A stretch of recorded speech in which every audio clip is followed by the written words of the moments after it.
Oh, Big T-Row. Good boy. Alright, is that fine? What's up, guy? Oh, bro, what? How do I do this? Alrighty.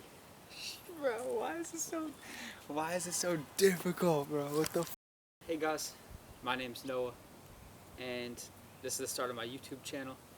Now, I've been wanting to do this for a while, but I've been a little scared, a little fear of judgment, fear of putting myself out there, but today I was just like, nah, you gotta do it, you gotta stop putting it off. So, basically, I've been trying to make videos just documenting where I'm at in life, and so I can have them going forward. And also videos just like to my younger self, I guess. Things that I wish I knew growing up, and things that I know now that I can share with people that might help them, might inspire them, something like that. So there's a lot of like brain rot content on the internet nowadays, so I'm kind of trying to have a change of pace and just talk about some things that I find to be important and not just kind of like a waste of time. So for today, I'm focusing on the importance of like presence and awareness and consciousness, and because I find that a lot of people are lacking that today, with always being on their phones, always watching TV, always, being high, being drunk, escaping themselves instead of sitting with the present moment and experiencing what you're supposed to be experiencing. Feeling the raw emotions and the raw thoughts that you're supposed to be experiencing. A lot of people escape them, and I'm no different than that. I do the same. I have my own addictions, my own ways that I escape reality, and every single day I'm working to fix that. So I think my channel name is going to be Noah in Progress, which is kind of just like, it's just me trying to improve myself every single day and kind of documenting the journey on how it's going. So then when I am like older and I can look back on it and see where I was at and see how everything went. Now, okay, the sun might be blocking me. Okay. Coda, come here. Come say hi. Good boy. Come here. This is my dog Coda. He's adorable. Good boy. Okay, let's get into it. So, what gave me this idea is I've been commuting to Boston to do work for the last couple days, and when I take the trains, I notice that every single person on the train, every single one, like literally like 20 out of 20 people, straight on their phones like this, like nothing going on in their brains. You know what I'm saying? So their attention is fully taken away and fully on something that most of the time is unimportant. So I started to realize, like, I feel like it's so important to notice, where am I spending my time, where am I spending my attention and my energy every single day, and is it like working towards something that I find important, or is it literally just wasting my time and keeping me still in life and not progressing? So I got rid of Instagram and TikTok like a year or two ago because I noticed that I would fall.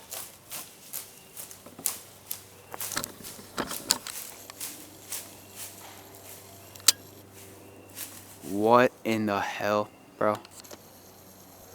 Alright. Can't do a single video without Coda tripping, bro. Alright, whatever. He's still doing it.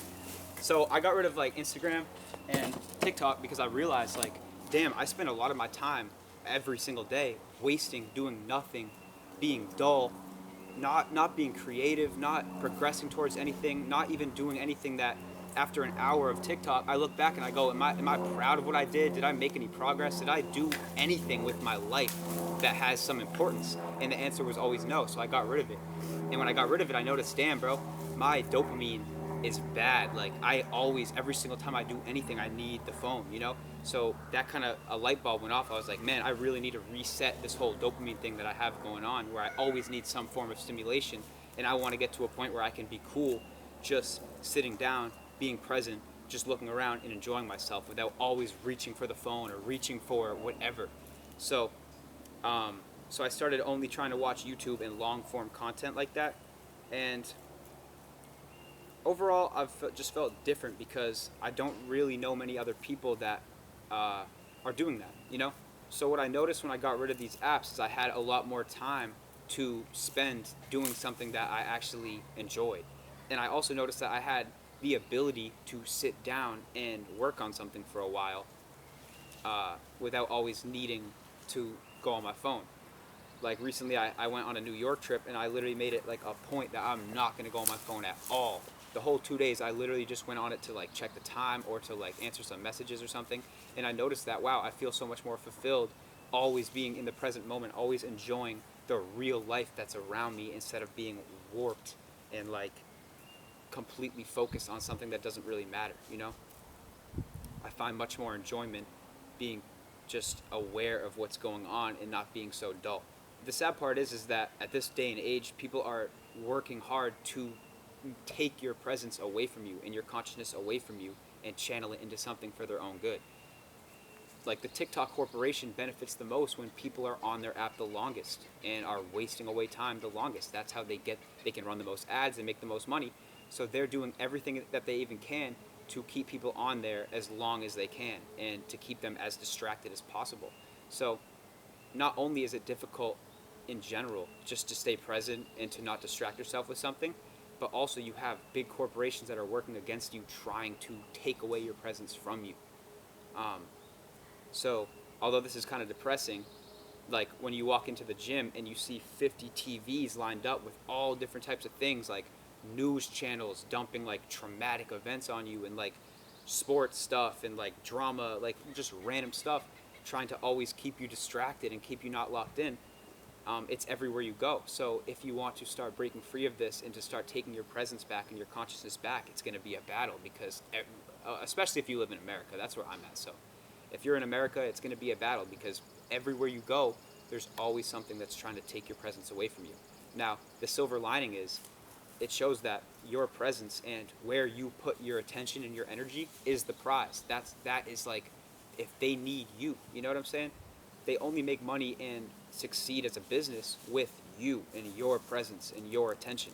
So that kind of goes to show how important it is and why you should be taking it back.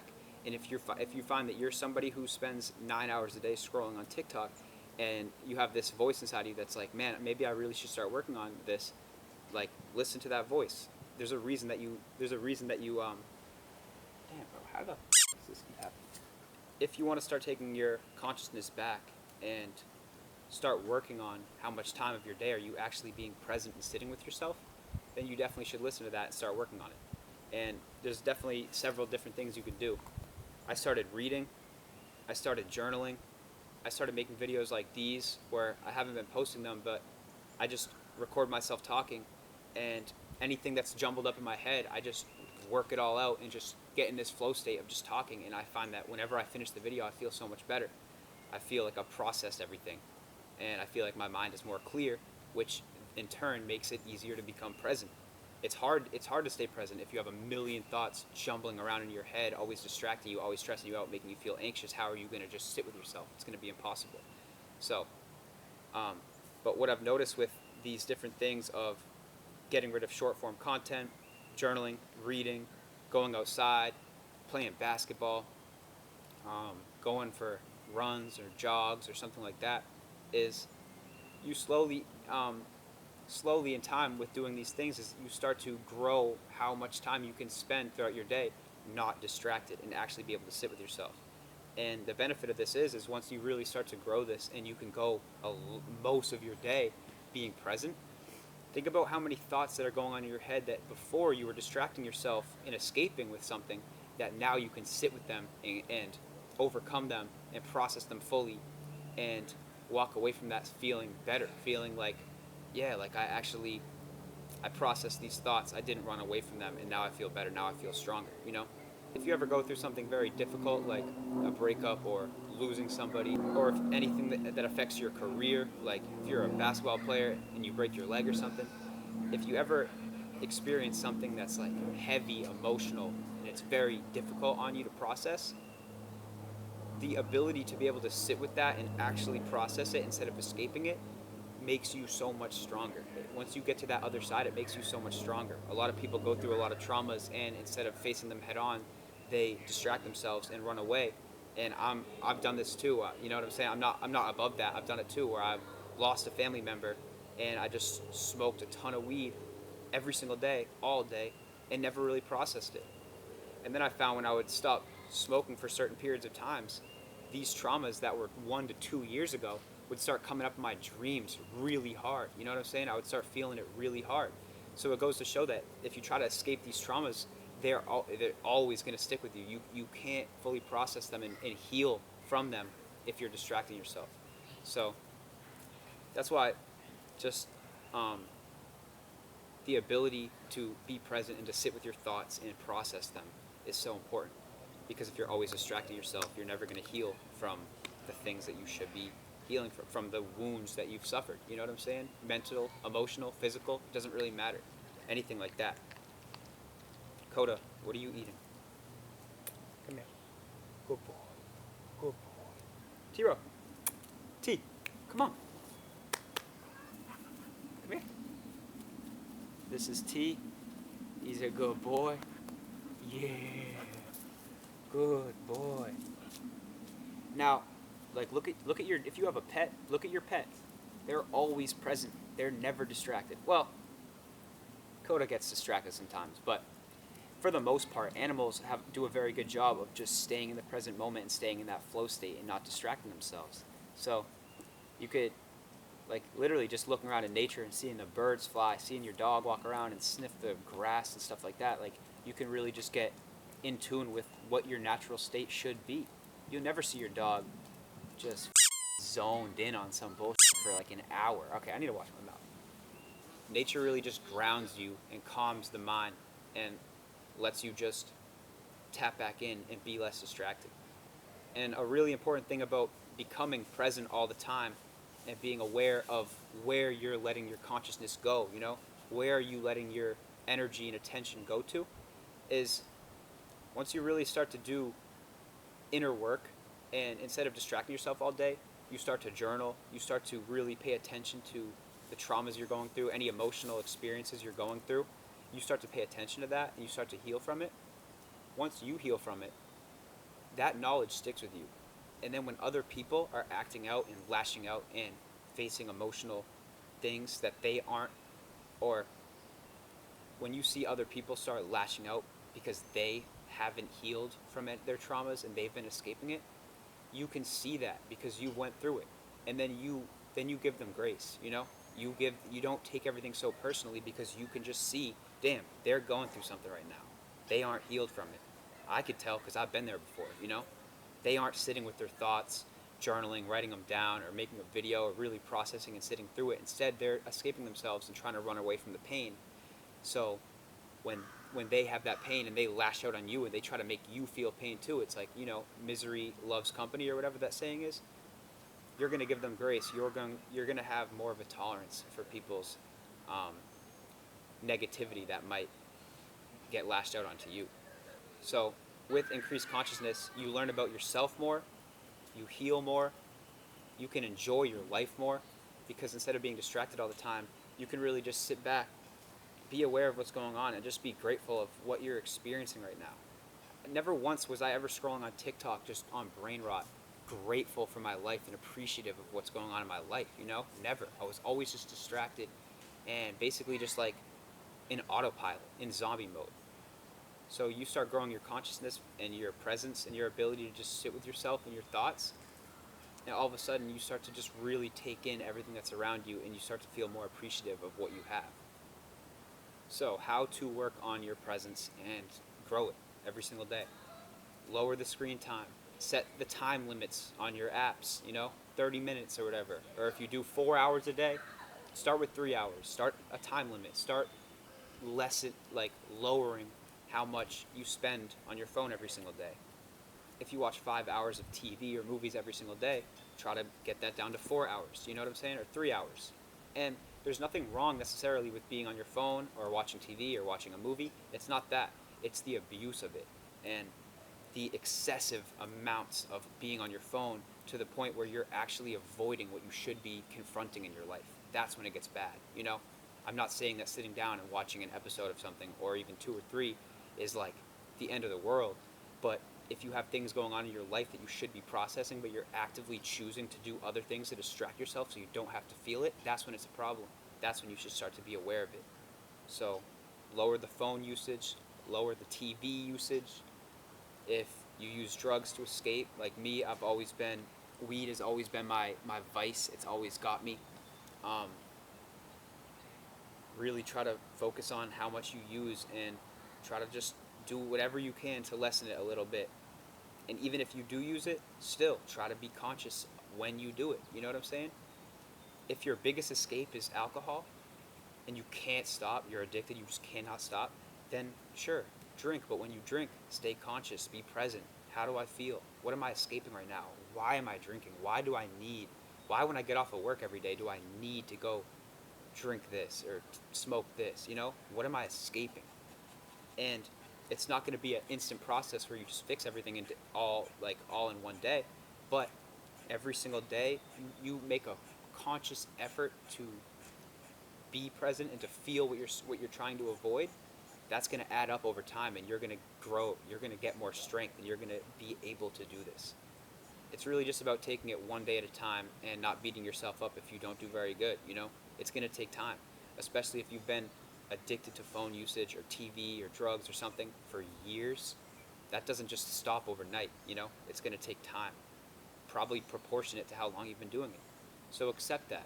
Say, all right, this might take a while, but that's okay. As long as every single day I'm putting in a conscious effort to fix it, that's all I can do. As long as I'm doing my best every single day, that's all I can do. And don't beat yourself up over it, you know? You're not going to be perfect. It's going to take time. That's okay. As long as you're working on it, you're trying to get better, you're in a good position. Drop it. Coda, hey, hey, hey, hey. Good boy. Ah.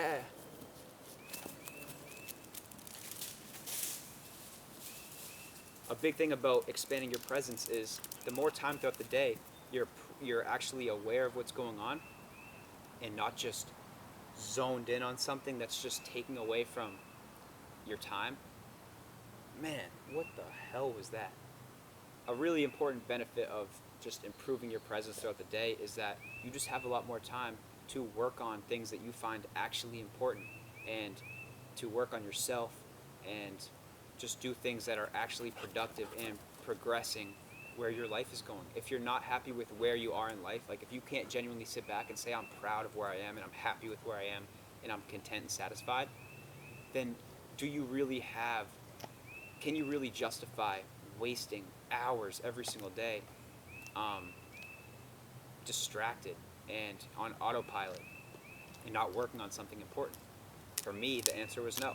So to get your presence back and to be more just conscious throughout your day, you have so much more time to work on things that are important to you, hobbies, you know, businesses, school if you're in school, um, just fixing relationships if you're in a relationship, or just with friends and family. You just have so much time throughout your day to do things that you find actually important instead of just scrolling away, wasting away on your phone, watching a movie, being high, being drunk, whatever it is, whatever the escape is. The less that you do that and the more you just sit with yourself, the more you have time to focus on what really matters and to sit back and appreciate what you do have. So let me know if you like that video. It was kind of just like a off the dome, just rambling, and that's probably what most of my videos are going to be. Just topics that I find important and that I feel like I wish I knew when I was younger. But then here and there, if I go on like a vacation or if I go skiing or just anything like that, like I might just do a little vlog, just vlog the experience. But for the most part, it's just going to be these sit downs, probably in nature, just talking about some random stuff. So yeah, if you like that, let me know. I'm out of here.